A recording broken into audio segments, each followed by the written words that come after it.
and Sultana Chutney, a great little project for autumn, but also a fabulous festive foodie gift. One of my favourite things to do is to make homemade jams and preserves and give them away at Christmas time instead of the normal bottle of wine or box of chocolates. Much more personal and much more interesting. So an apple chutney is a really easy one to get to grips with. So chutneys typically involved lots of fresh fruit, onions normally, spices and dried fruit if you want to, vinegar and sugar.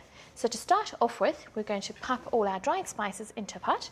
So we've got some cayenne pepper there, some ground ginger, coriander, good pinch of salt, and we've got some whole peppercorns. You can tie these up in a little muslin bag if you want to be a little bit more precise about it. Apple cider vinegar. It's important to use a good quality vinegar, because otherwise it's going to be too strong a taste in your lovely chutney.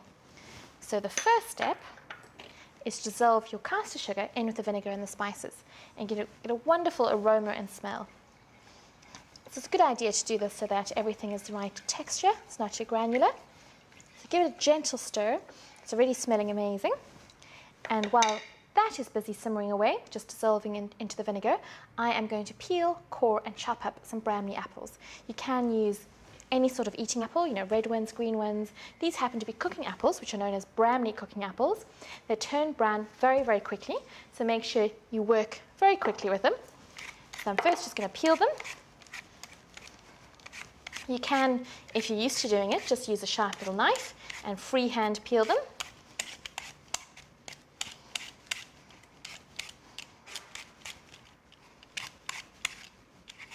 I said work really quickly, because that's going to start turning brown on you in a minute.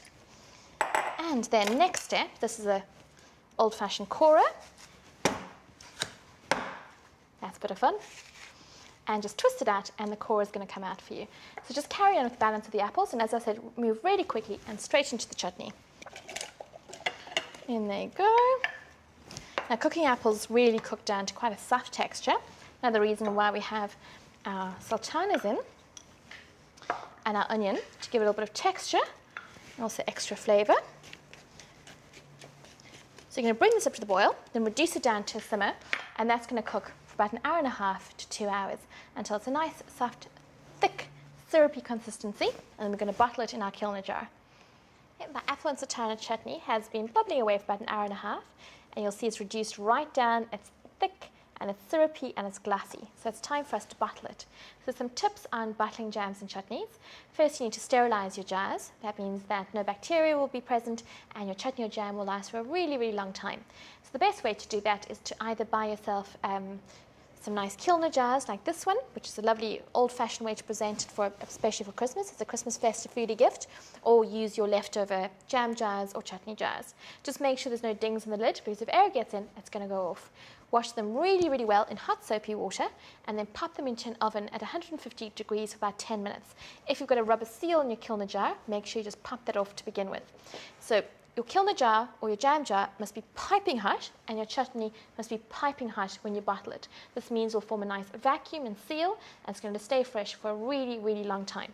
So we'll pretend that my jar is hot. I just left it cool so I can handle it easily. And you can either use a little metal funnel or just carefully spoon it in. There's different ways of bottling. You know, some people say it should be cool first, etc., etc.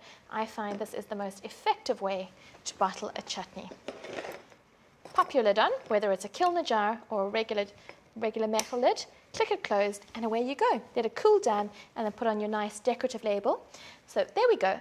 Apple and sultana chutney, the perfect festive foodie gift this Christmas.